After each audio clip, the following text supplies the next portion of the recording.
আবার লকডাউন আসছে। এই খবরটা কি সত্যি নাকি শুধু একটা ভাইরাল রিউমার? গত কয়েকদিন ধরে লকডাউন শব্দটা সোশ্যাল মিডিয়ায় খুবই ট্রেন্ড করছে। অনেকেই বলছে আবার নাকি সব বন্ধ হয়ে যাবে, তেলের জন্য নাকি ক্রাইসিস আসছে। সত্যি বলতে আমরা এখন ইনফরমেশন ওভারলোডের যুগে রয়েছি, যেখানে রিয়েল নিউজ আর ভাইরাল রিউমার একসাথে সার্কুলেট করে। লকডাউন আসছে এই স্টেটমেন্টটা যদি অ্যানালাইজ করি, তাহলে ফার্স্ট কোশ্চেন হওয়া উচিত সোর্স কি? এর কোনো অফিসিয়াল কনফার্মেশন আছে? কারেন্ট ডেটা অনুযায়ী ইন্ডিয়াতে এখনো কোনো লকডাউন ঘোষণা হয়নি। তাহলে এই ডিসকাশন শুরু হলো কেন?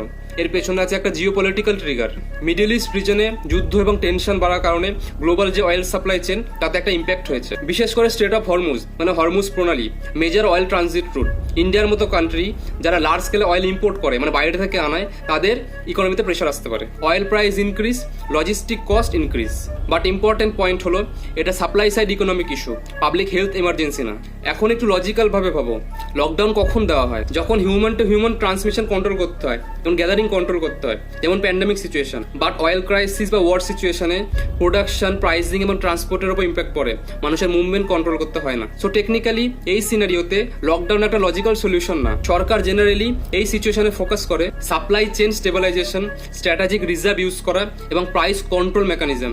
So no lockdown planning. এখানে একটা ইন্টারেস্টিং হিউম্যান বিহেভিয়ার কাজ করে। 2020 লকডাউন আমাদের ব্রেনে একটা স্ট্রং ইম্প্যাক্ট ফেলেছে।